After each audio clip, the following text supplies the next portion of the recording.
Well, hello and welcome to Rajya Sabha TV. You're watching India Fights Back with your host Rajat Kane, a show that brings home all that you need to know about the COVID-19 pandemic and how the world, and especially India, is fighting hard against it. Well, in this episode, we'll discuss the question of children's safety in the light of reopening of schools in several states across the country. Although some states are yet to reopen the schools and some has opened only on staggered basis, only on certain district basis, governments are closely monitoring the situation in terms of safety of children and how safeguards are in place. On the other hand, the reopening of schools is also being seen as an opportunity in imparting necessary information to children vis-a-vis the COVID situation and what needs to be done to stay safe from the pandemic. So, how are we safeguarding our children and what steps are being followed by the school authorities and how far they have been successful in it? To discuss more on this, we are joined with a panel of three important guests. Dr. Sanjay Kumar, he joins us from Guwahati. He is Principal, Kendriya Vidyalaya, Khanpara.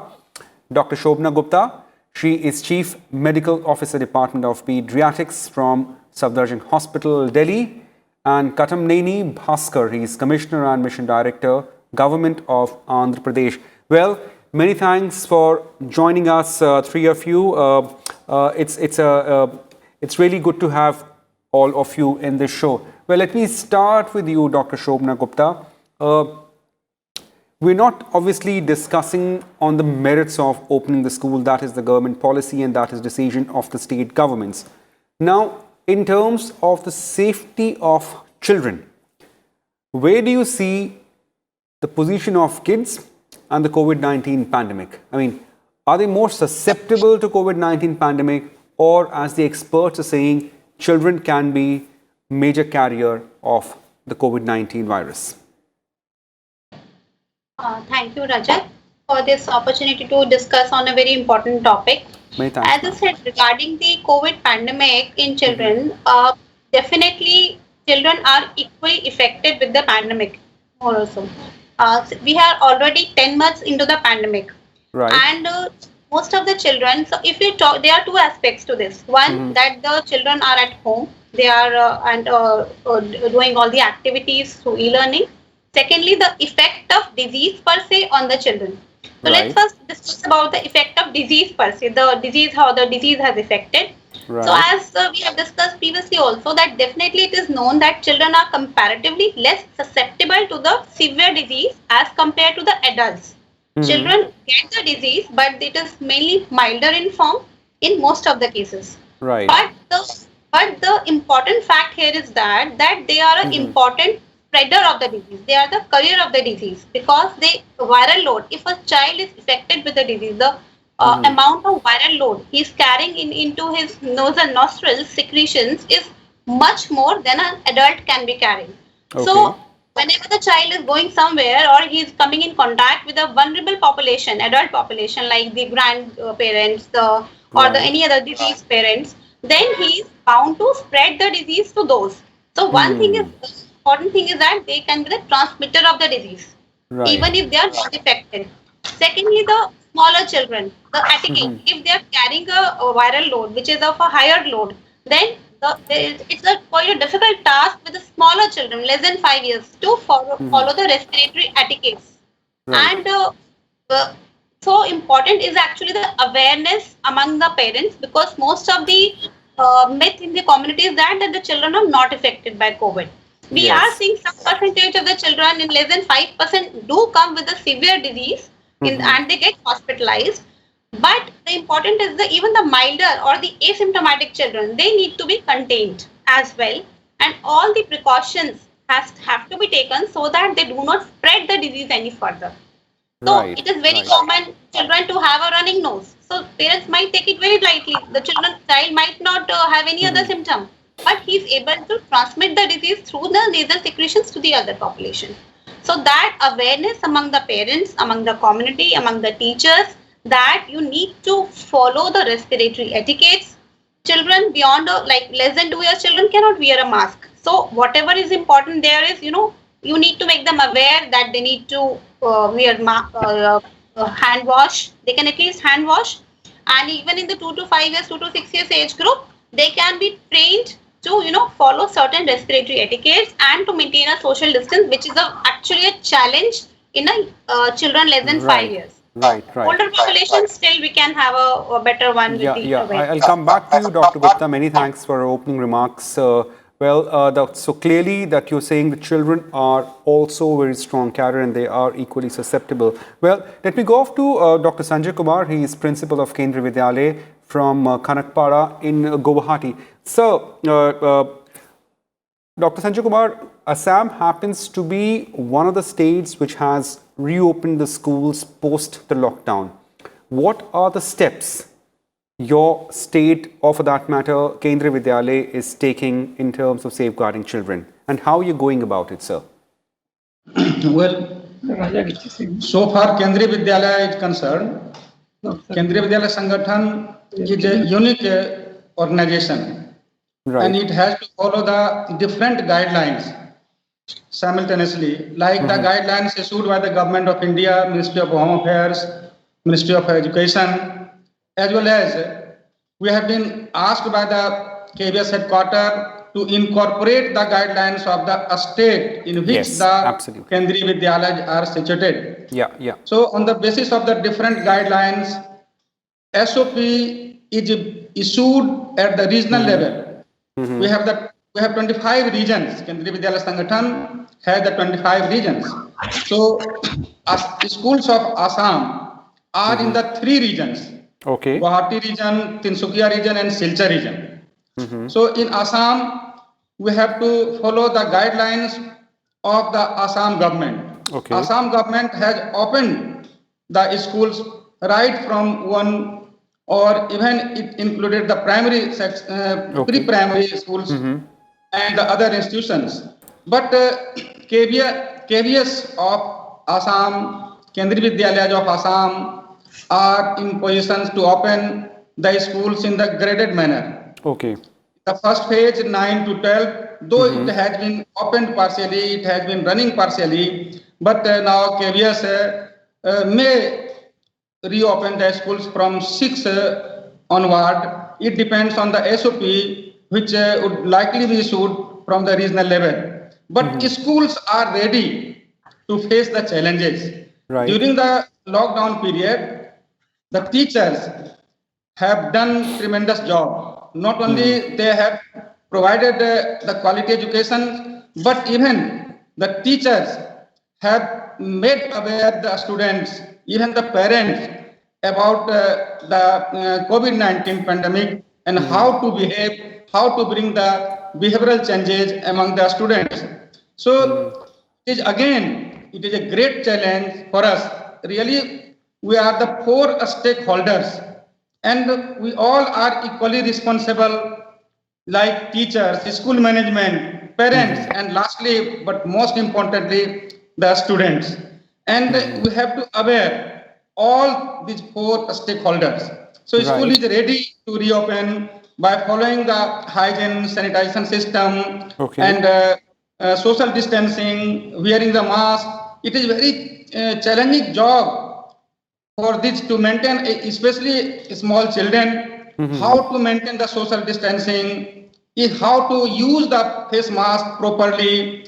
So the teachers have to sensitize again the students, the parents, and we have planned accordingly.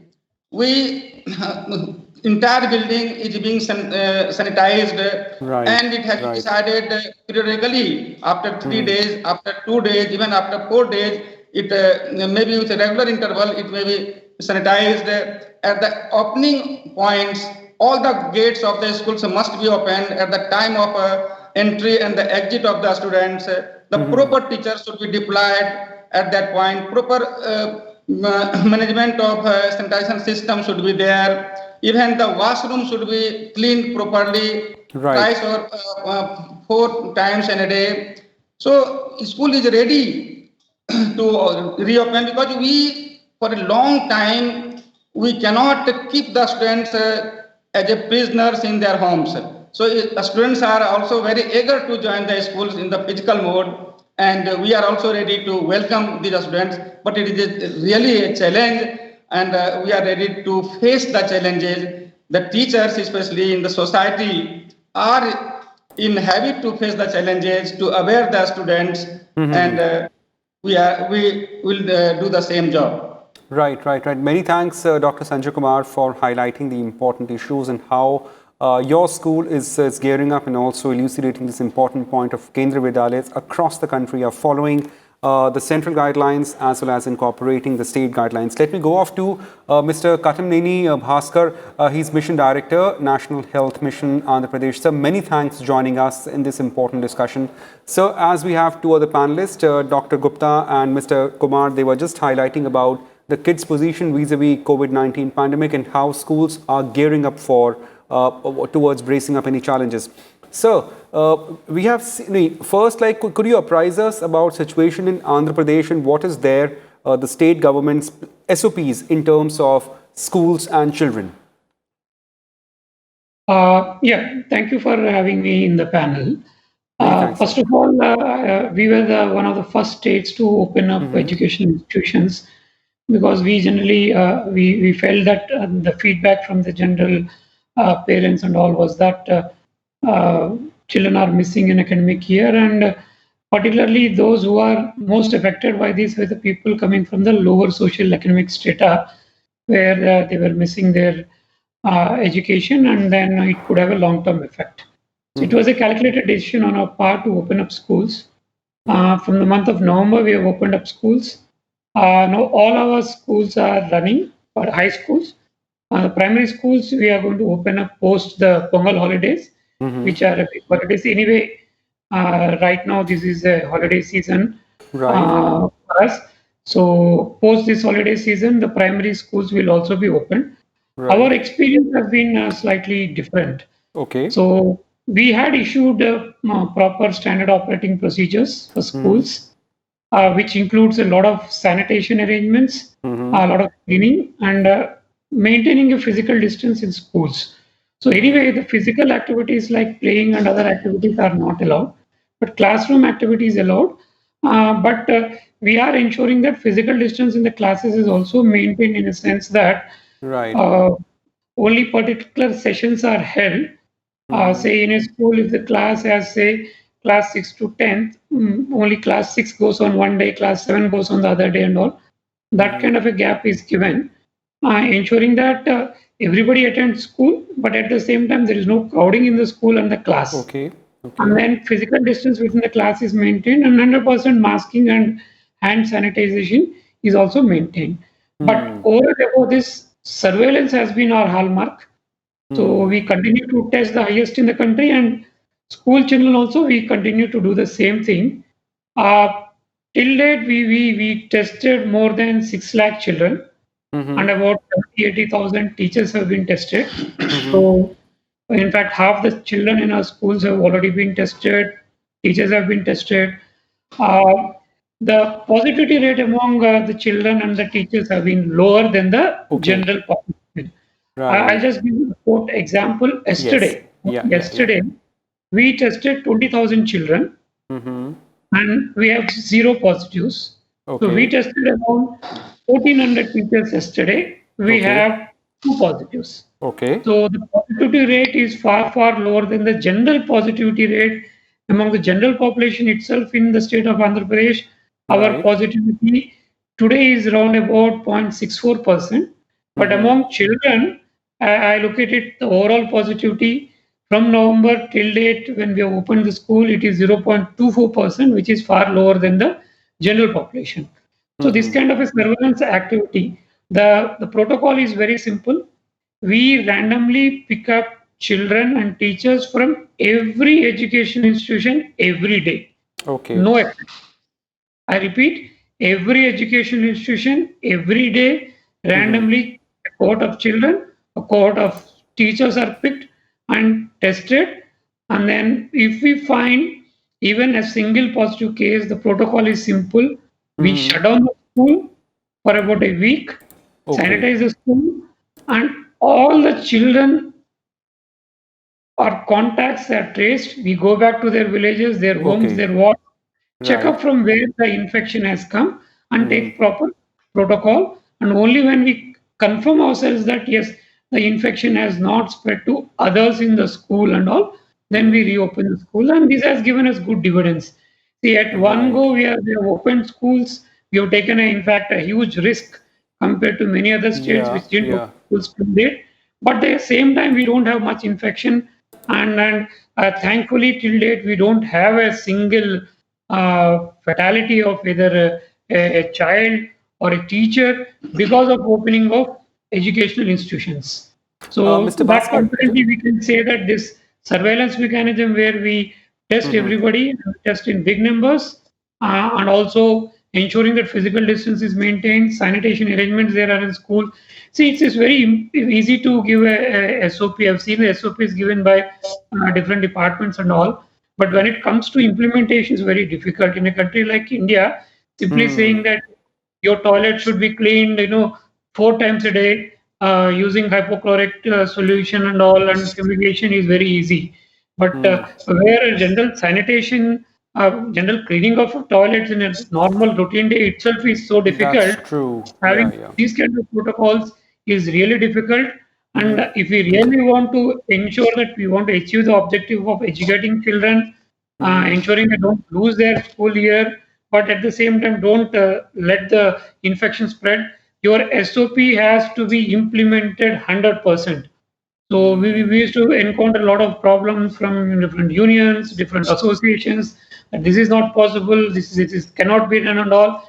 We need to be firm and put our foot down because the lives of children who are involved. Because children are very good carriers because they don't show any symptoms. So Okay. and unlike adults, they don't have any symptoms. Right. Adults are stopped with their own symptoms. If they find themselves, they get into fever, they have cough, they have other symptoms, they stop. They Mr. stop meeting Bhaskar. other Yeah. children. Sorry. They Yeah. don't feel that they meet everybody. Yeah, Mr. Bhaskar, sorry to interrupt you here. Just one small clarification I require. Like these SOPs that you were describing, are they only meant for the government or government-aided schools across the state, or every school, including the private schools in state of Andhra Pradesh? Every school, sir, Right, sir. irrespective of the Right, management, right, government, private, semi-government, aided, whatever. right, right. And they cut across the kind of institutions. The same SOPs are there, even up to medical colleges, right from a primary school to a medical college and a university and a technical institutions. Everywhere the same kind of SOPs are followed. Only Right. difference between professional institutions, the lab work and the group work is not allowed. We Right. have not yet allowed a lab work or group work where people congregate and work in teams. That activity is right now not even allowed in higher education. The rest of Right.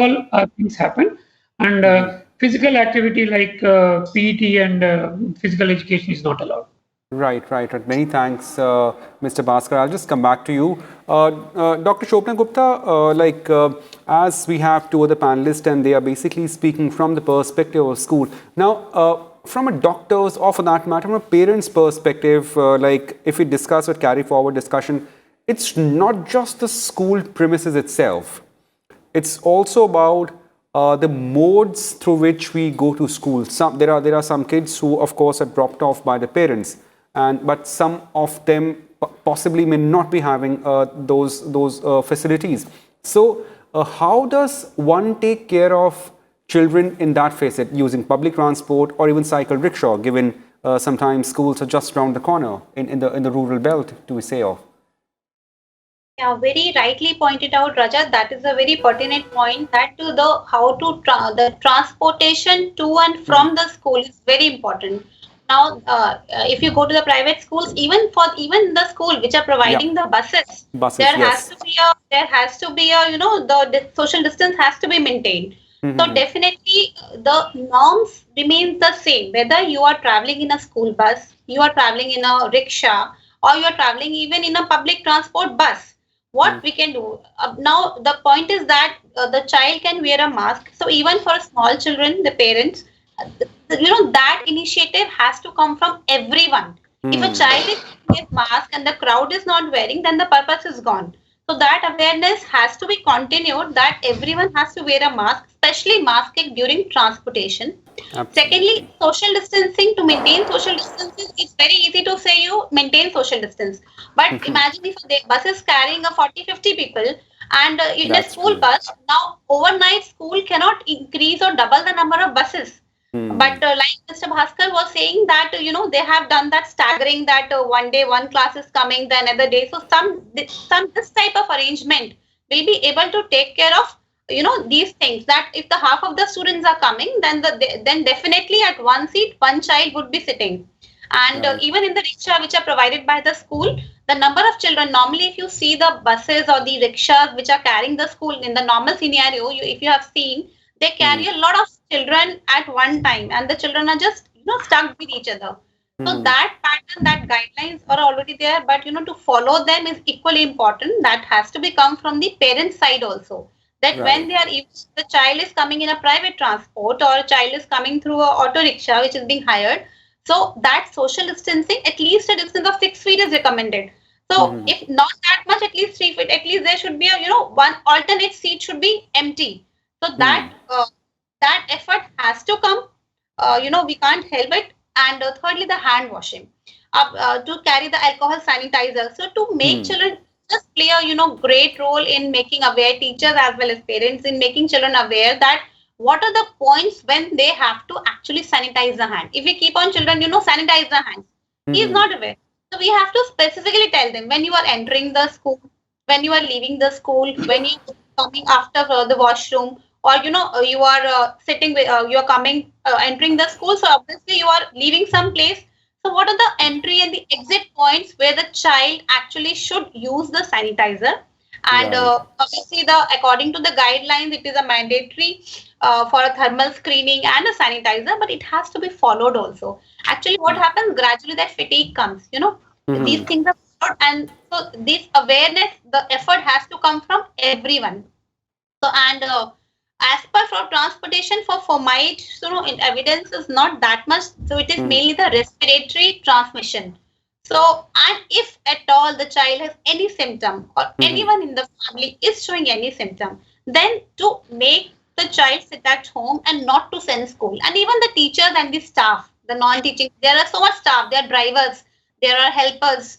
So all those staff which are helping, so even to make that arrangement, even any one of them has any, even the minimal symptom, it is better not to show, because one career can be cause of contact to everyone. So that thing is very important. Well, that's very important, Dr. Shobna Gupta. Dr. Sanjay Kumar, we just you were just talking about that it's good to see and having lots of children coming to school, as you were encouraging, KVs and state governments are encouraging more and more children to join back school. Now, we discussed the SOPs in terms of the reception of the SOPs by the children and of course by the other ecosystem, like we have the teachers, we have the help staff in school, and also, as we're just discussing about the transportation of children. What has been the response on those issues? How are we going about the transportation of children from to and fro to the homes, if there are any facilities? Well, Madam Shobna and Bhaskar sir have raised their real concern. Though it is easy to issue the SOP, but it is very difficult to implement all the points of SOPs. Absolutely. Yeah, yeah.